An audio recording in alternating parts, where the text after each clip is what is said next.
Oh, we're live. Hey, Dude, we are live, guys. What's going on? This is the first ever. Oh my God. Football night in Chase's kitchen. I'm sorry, Chasing Points. That's where we're going with, right? We're going with Chasing Points. chasing points. I think We're it's going with catchy. Chasing Points. I like Chasing Points a lot better than Football Night in Chase's kitchen. However, I still love Football Night in Chase's kitchen. So, it is what it is. But of course, to bring in the episode, I've got this excellent mustache along with this excellent mustache next to me, Taylor Cornell, who's a writer over here for, of course, Dynasty Happy Hour. So say what's up, Taylor. What's up? I'm trying to equal the Chase fantasy intervention mustache energy, and I will have everybody that is listening now and in the future know that this was not by design. I woke up this morning contemplating what my midlife crisis was going to be. I decided not to do the platinum blonde hair, and I was like, maybe I'll just go mustache. And it's going to take me a long time to get to Chase's level, but when I get there, it will be glorious. Dude, I thought about leaving like the whole entire like hang off, the handlebars and everything, but I decided against it last minute. I still feel pretty proud of this mustache, but yeah, just in the lighting right now. I feel like I feel like my mustache is in the prime light right now. So let's go ahead and jump into this, guys. This whole point of this show that we just started up is to actually talk about what happened today. What stood out for us, where the fantasy points went to that we missed from Anthony Miller. From everywhere, but mainly Anthony Miller. And to talk about what we succeeded with in our picks, where, we might have faltered and what happened, like Julio Jones today, who let a lot of people down. He let a lot of people down, didn't he? So let's go ahead and jump into it. While I go and share a couple of these, these links, I want you to talk about real quick, where you saw a lot of fantasy points go this week. The obvious choices, you got the Atlanta-Dallas shootout, and I am unfortunately unable to access Red Zone because I don't subscribe to it. That's why. But the game I was watching switched over to that late in the fourth, so I was able to catch a little bit of the end of it. But there was so much fantasy goodness in that game anyways going into it. You've got the Ryan Prescott, you've got the wide receivers on both sides, running backs, tight ends even. There was like probably a dozen fantasy relevant assets in that game, so it's just a juicy matchup to begin with. And then you see the points adding up early on for Atlanta, and you think it's going to be a Todd Gurley game because they got up early and you're like, oh, they're just going to ride Todd Gurley's hot hand. And somehow he's the one that was most disappointing in this entire game. And then Dak Prescott, stole a couple touchdowns from Zeke, but they all ate. So that was a wild fantasy greatness game. Wild ride. It was interesting because obviously, like you said, we got let down by Julio Jones. And Dak Prescott, he disappointed at first, but he came through strong. Man, but what happened? What happened to Michael Gallup? Michael Gallup had so many opportunities to make plays, and it just didn't happen. And honestly, I was a little bit disappointed with this entire game. We thought it was going to have a lot more fantasy points involved, although the excitement was there for this game, by the way. The excitement was on point. I missed. I missed out on some of the fantasy value that could have been. So it looks like Dalton Schultz is going to be the Blake Jarwin. So everybody that was on Blake Jarwin and then suffered heartbreak last year and maybe jumped on the waivers to get Dalton Schultz was rewarded, right away. And it'll be interesting to see whether he's a key piece of that offense all season or whether it was just kind of a because of the shootout here. Yeah, and we talk about shootouts, right? And we talk about, opportunities to be had when it comes to fantasy. And a big one that I would like to cover from today especially would be the Rams and the Eagles, because we expected more, from Carson Wentz. However, Jared Goff gave us 3 touchdowns. Tyler Higbee got all 3 of those. So speaking of Tyler Higbee, did you see that coming? No, I would be I guess I would have been deemed as a Higbee hater this offseason.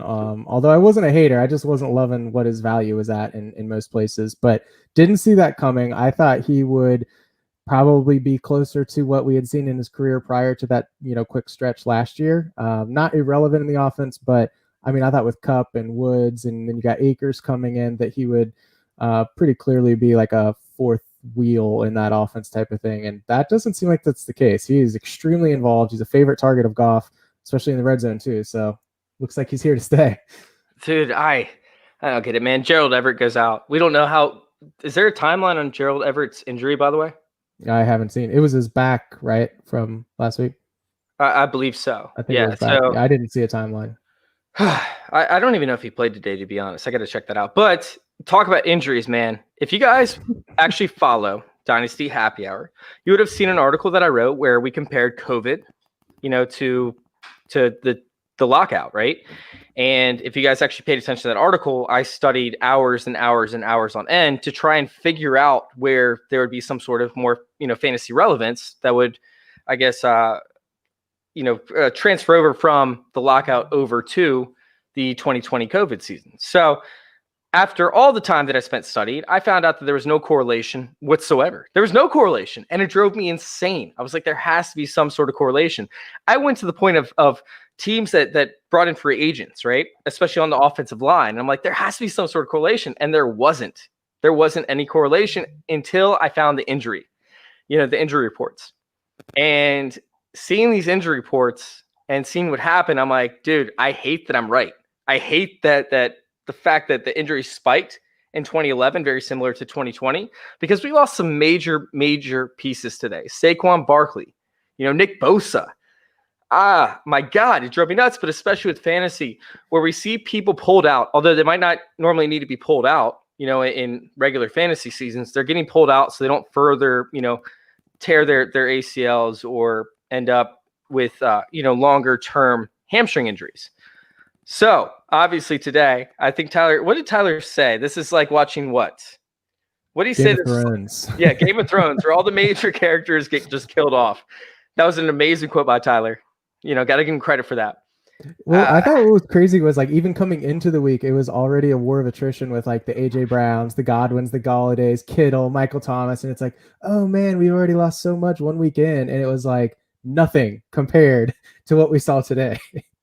Dude, oh my God! But at the same time, scored on Jordan Reed, scored on Johnny Smith. Like there were certain injuries that actually kind of, like you could see who was going to fill in that spot. For example, Johnny Smith filled in for the efficiency side of AJ Brown. So with that being said, who was one of your favorite tight ends, of the week outside of Higbee? Oh gosh. Do you have one? Well, the first one that comes to my mind, I feel like, is cheating because I'm a Bengals fan and I watched the game. I think Drew Sample will be a hot commodity this week. I don't actually love his game. He saw a lot of real short, quick throws because Burrow was just under duress. The argument could be he's going to be seeing those all year long. I think he'll be a hot commodity on the waiver wire if he's, not already scooped up in your league. I don't think I love his ceiling at all. He might have a decent PPR floor, but Higbee would be the other one that came to mind, but you already ruled him out. So yeah, Higbee just went off. It was so dumb. Oh my God. Mo Alley Cox. Oh my God. Mo Alley Cox went ham. He went insane. Well, I almost kind of felt like he was like the chalky sleeper. Maybe it's just the people I follow. Like it seemed like a lot of people were, hey, Mo Alley Cox this week because Jack Doyle's out. And you're kind of like, everybody's saying that because, is he just the next man up? And then the dude puts on a show. Dude, it was nuts.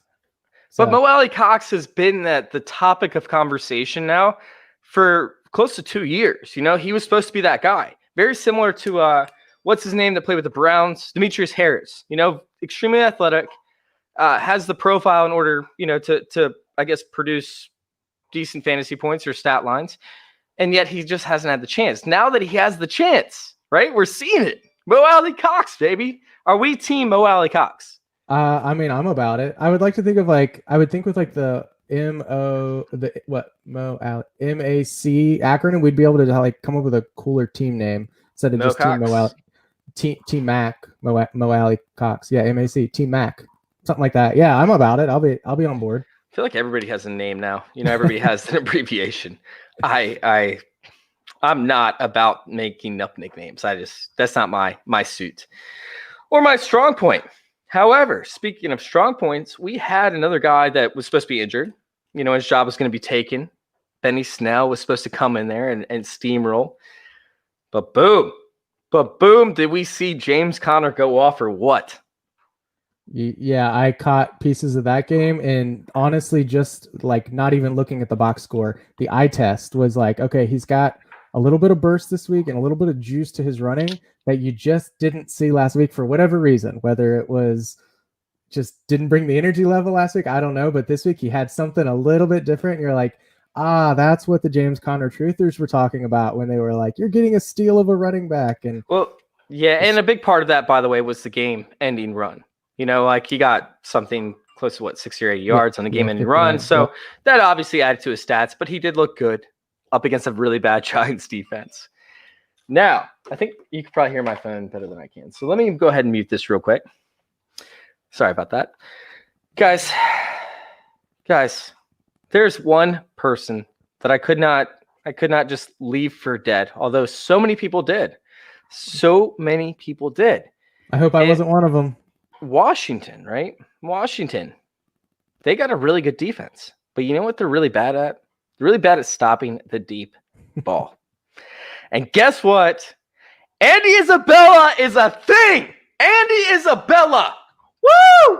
Andy Isabella is absolutely a thing. The guy has immense speed. You know, once he gets his routes down and everything like that. However, also Larry Fitzgerald had a pretty good game, you know, so I'm pinned up against the wall with this one because I had Andy Isabella actually outproducing Larry Fitzgerald, but Larry Fitzgerald had a great game. And last week, Andy Isabella, I think he had 12 snaps or something like that last week. I haven't seen the snap count this week, but what do you get? Like 3 receptions for? Yeah, 2 for 57. 2 for 57. Or sorry, 2 for 67 on his 2 targets. So okay, yeah, I'll take it. I'll take it all day. Rate, you know, just catch every pass comes your way. You only need 3 or 4. Yeah, I mean the fact that he's pretty much free. You know, free spots in DFS, and he's free on the waiver wires, guys. He should be a thing. He really should be a thing. You know, that defensive line forced Kyler Murray out of the pocket multiple times, very similar to week 1. And the reality is like, they're not going to face defensive lines like that on a week-to-week basis. You know, like that's not going to be a regular thing. So Kyler Murray should have more time to actually, you know, read through his progressions in the, in the backfield, or I guess behind the offensive line. And Andy Isabella should have a lot more opportunities to get deep and actually make some big time plays. So I think Andy Isabella this week is a must pick up, you know, for teams that need wide receiver depth, especially with all these injuries happening. Now, is he a shot in the dark? Yeah, he's definitely a shot in the dark. We have to look into it a little bit more, but guess what? Andy Isabella is a thing. Oh, Andy Studabella. What up? What up? I don't know if that one will stick, but we can try. We'll give it a try. We'll push Studabella. Studabella. All right. So with that being said, what do you think about the Dallas Cowboys and their 4 turnovers in the first half? And then they ended up coming back to win the game. You know, like that's nuts to me. Yeah, it's like you saw the first half and you're like, this is kind of one of those classic Dallas letdown games where it's just like, there's no reason you should be going to 0-2. Like you're too talented of a team.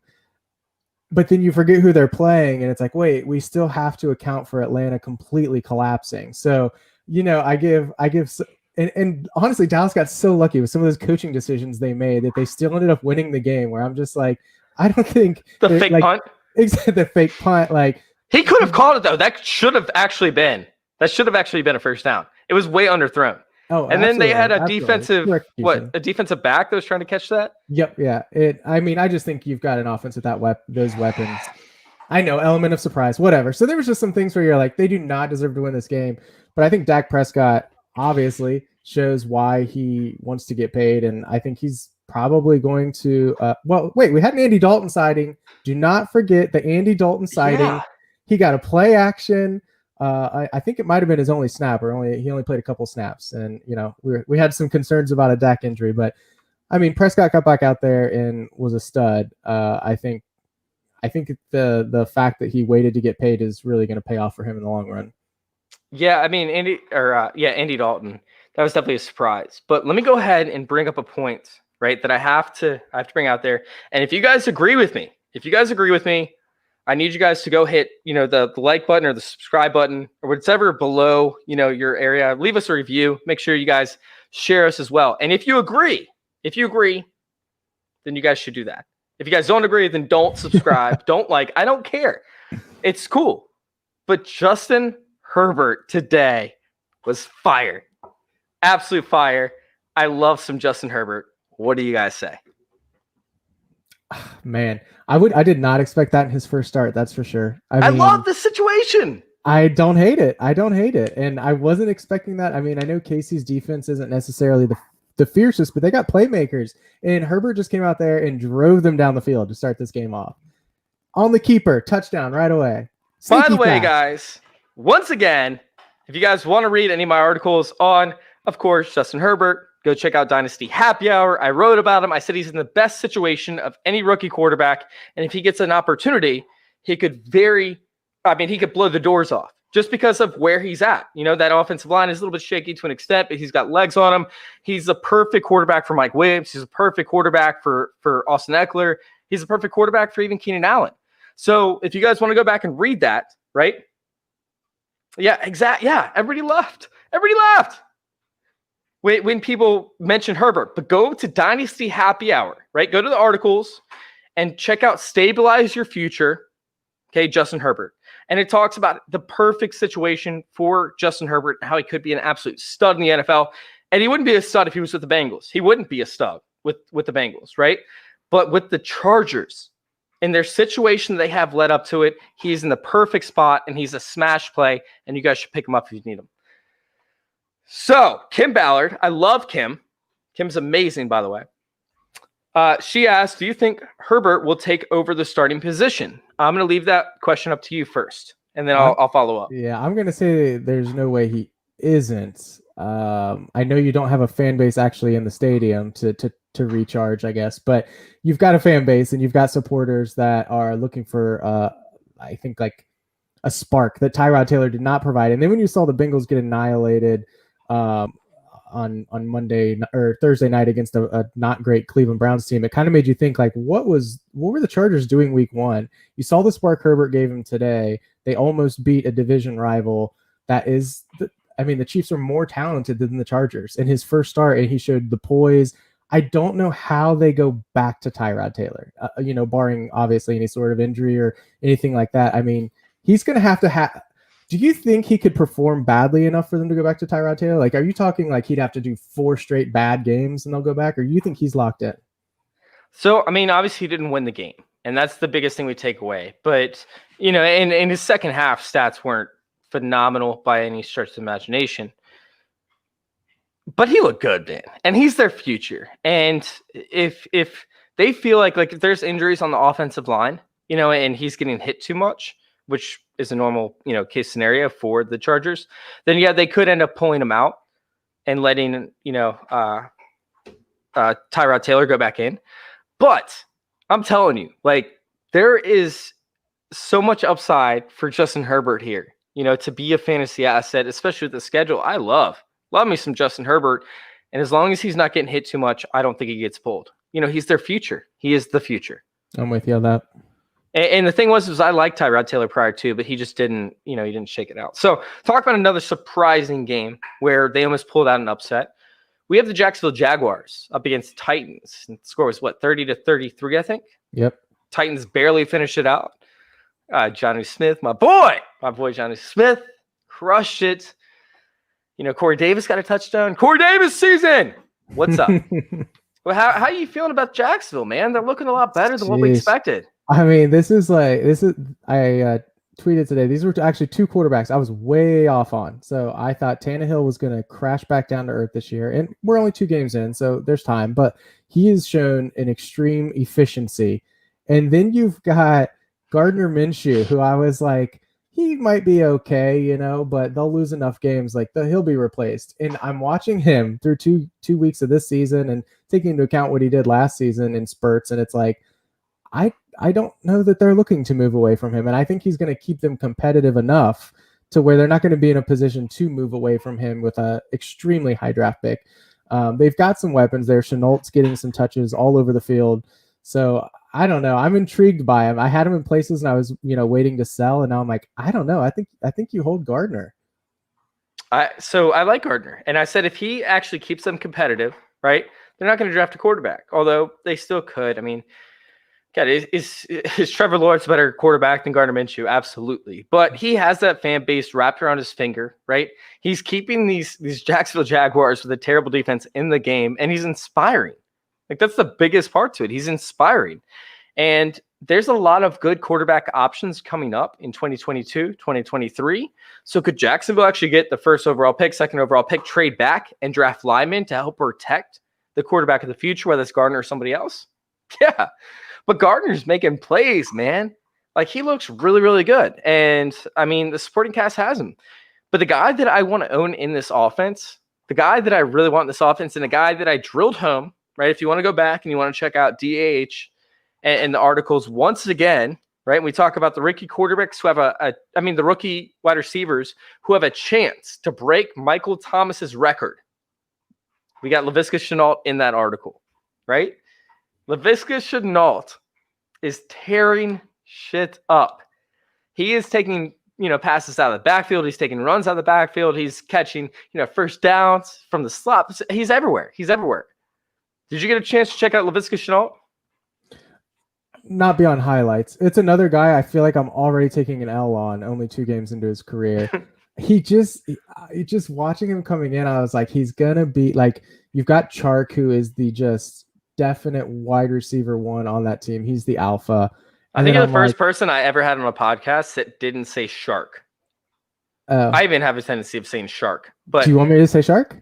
No. I'm just saying, like, it was actually phenomenal that you resisted the urge to say shark. Whatever, shark. Yeah. No, I like it.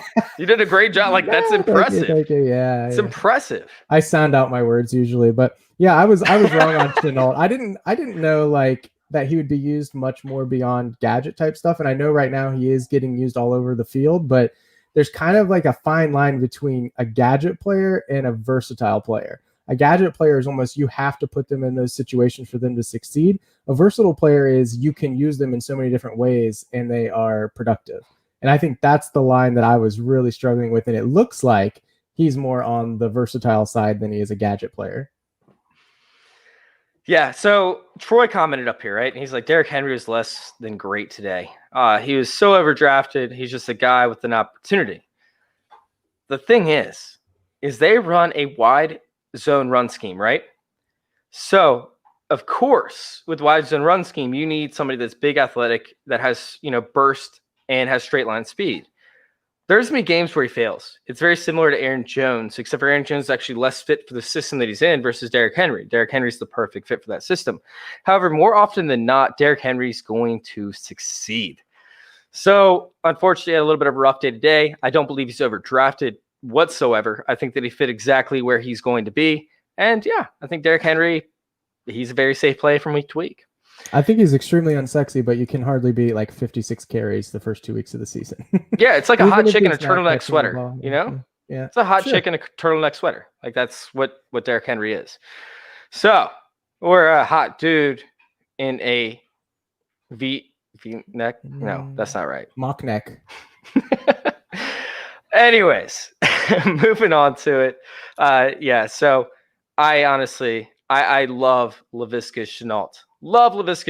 He had 70 plus yards on like 7 or 8 touches, something along those lines this week. And he should continue his above average production as a rookie this year.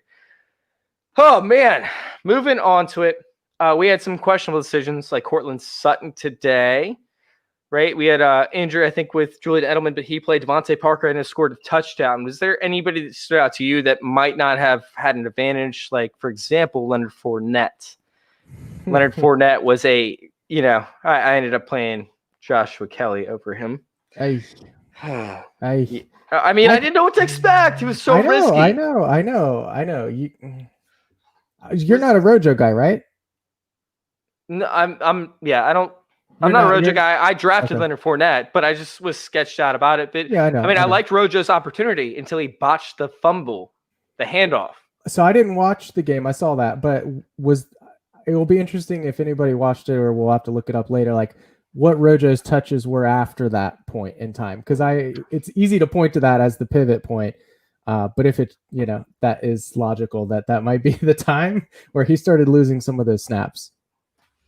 Yeah, it I think at that point, they definitely went more heavy towards Fournette, especially in the goal line situation. So I think if you're looking for Tampa Bay to score a bunch of touchdowns like they did up against Carolina, I think Leonard Fournette is a smash play, from here on out. But once again, it's very similar to the 49ers offense where we don't know which guy to play. We have no idea. I mean, what did OJ Howard do? I'm clicking on it right now, so it's loading. Oh, I started him today, so I could tell you. I know he failed up. I don't know if he finished 3 targets, failing. 1 catch, 11 yards. No! Yeah. That was my Scott Fishbowl play. And I could have played Uzma, who, by the way, is now off my team. My Scott Fishbowl is completely obliterated. It's bad. It's bad. I started Kirk Cousins if you want to talk Scott Fishbowl, so he got me like -24 today. It's all right. Anyways, OJ Howard not as involved this week. It was a Mike Evans week, and we still haven't, really seen Evans and Godwin together to see how they're going to play off of each other. So a lot of question marks of Scotty Miller. It's supposed to be Scotty Miller week. What happened? Mike Evans took that shit and ran with it. Excuse me. I don't know if I'm allowed to say that, but anyways, sorry. You got to bleep me out, Tyler, if that's the case. All right. So this was the biggest one for me. And then I want to jump into tonight's matchup. Where was it? The Bears. Anthony Miller, man, he stole my soul tonight. Like, he took it out of my body and just stole my soul. I thought it was your money that he stole.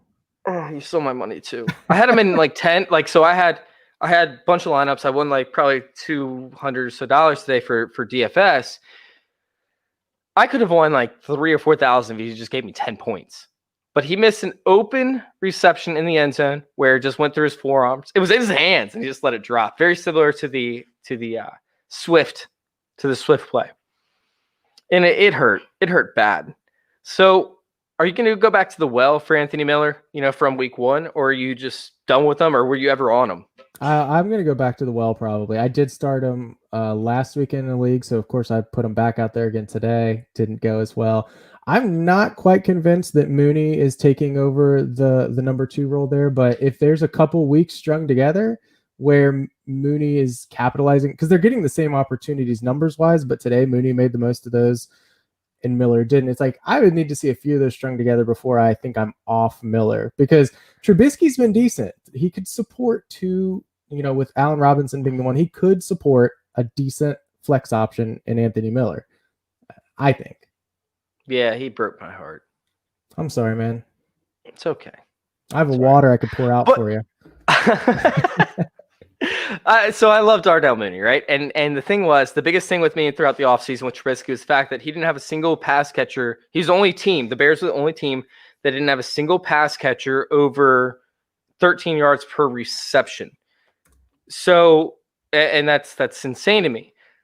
Meanwhile, right, with Darnell Mooney and the playmaker, they didn't have Anthony Miller was 100 out of 155 or 144 players to have yards after the catch. Meanwhile, you have Allen Robinson, who was, I guess, 144 or 138 out of 144. Excuse me, guys.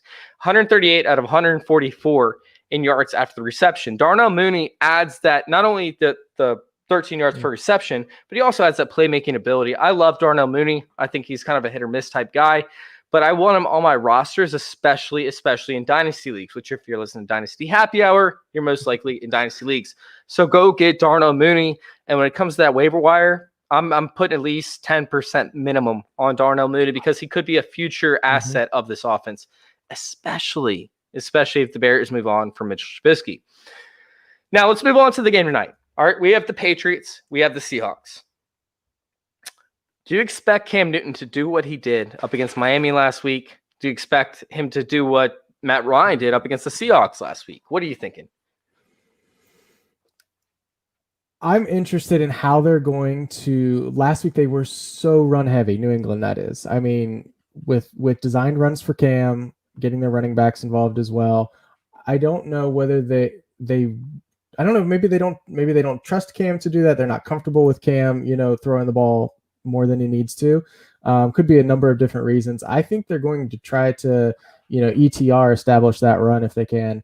I think he's going to see plenty of opportunities on the ground. It's just, I'm a little worried about, like, he got some goal line rushes last week. If they're not within the 5 and he's not getting those rushes, and you're losing the rushing touchdown upside, I'm a little worried about what his fantasy outlook looks like, just because I don't trust his arm yet enough, because I haven't seen it, and I don't trust the pass catchers. You got N'Keal Harry and Julian Edelman. So I don't know. I think this is a big game to decide, kind of, 2 games into the season. I'm not going to say you're deciding on a player, but it'll say a lot about kind of what the direction of that team, if they just want to be run heavy no matter what, or whether they'll let them air it out a little bit.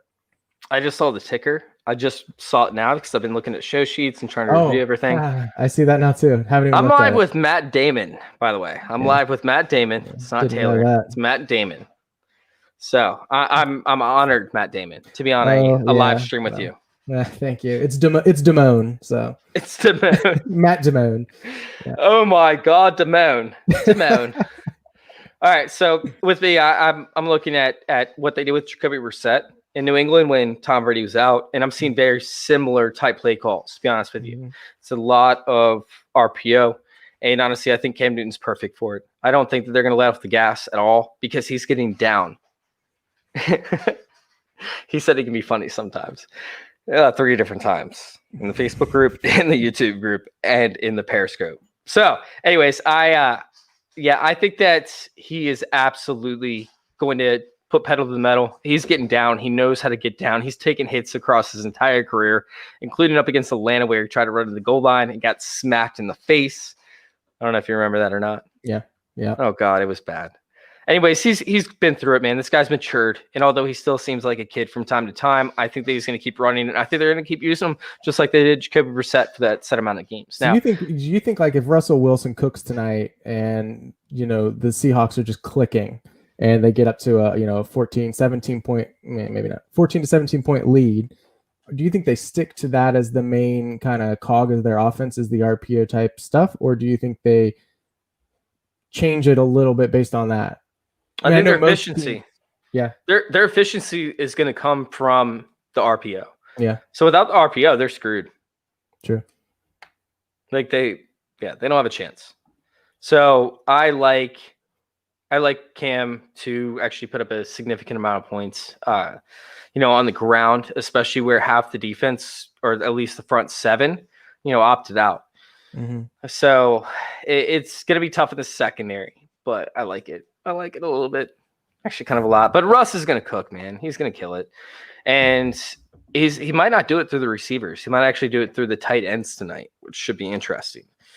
You have, obviously Stephon Gilmore out there, and he's going to shut down, potentially either DK Metcalf, if I had to guess.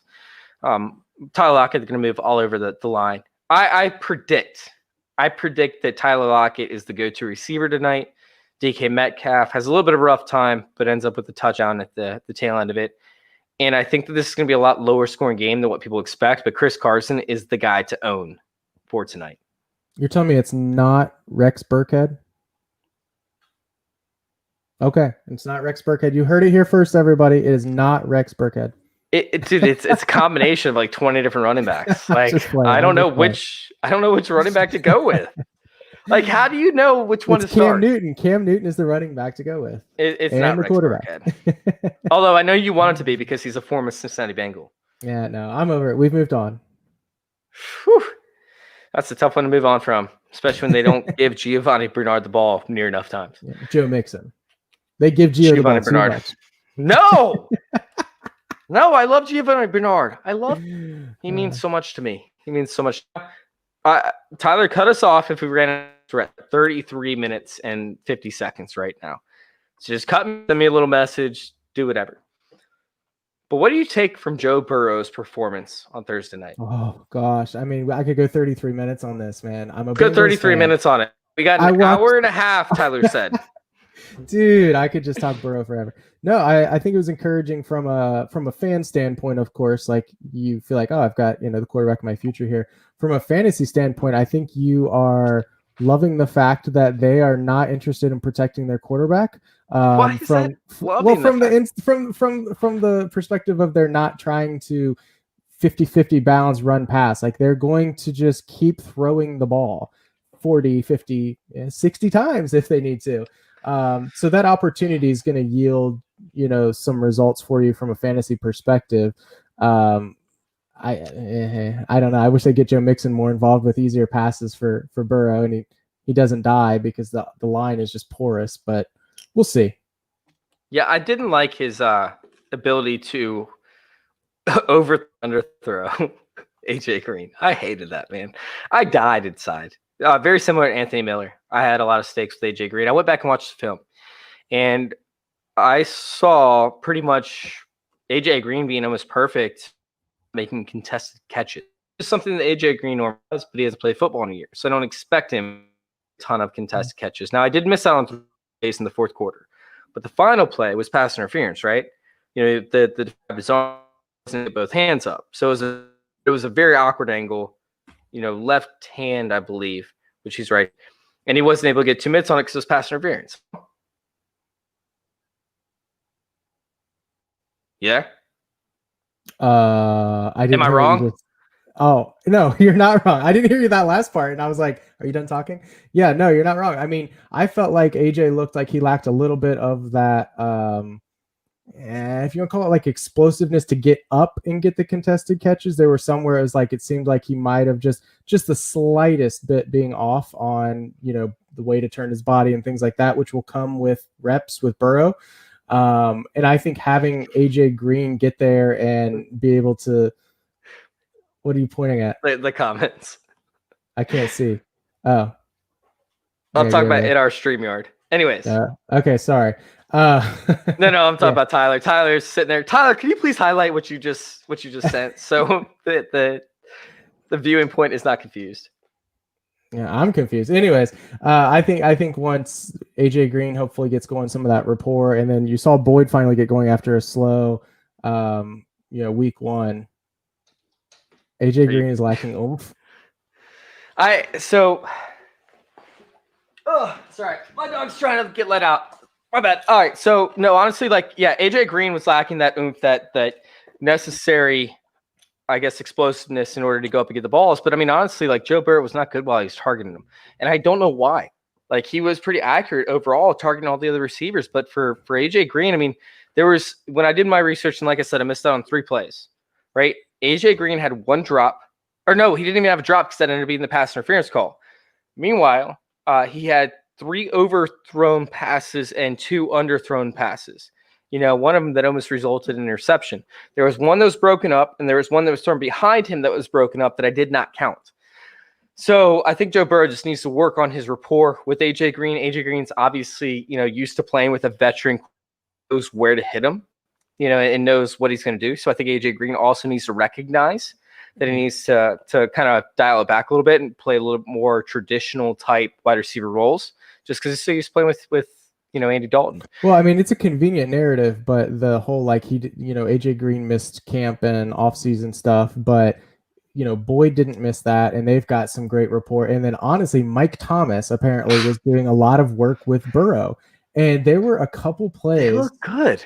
Yeah, there are a couple plays where Burrow is just on the replay, you see the ball is out before Mike Thomas is out of his cut. And I'm like, that is knowing your receiver, you got the chemistry, and you're not seeing that with AJ yet. And so I'm hoping that AJ isn't toast or anything like that, and it's just something they'll build up with some reps. But yeah, and once they do, AJ Green's getting those opportunities. He's going to freaking feast. He's got 1 million targets through 2 games on 5 catches or something.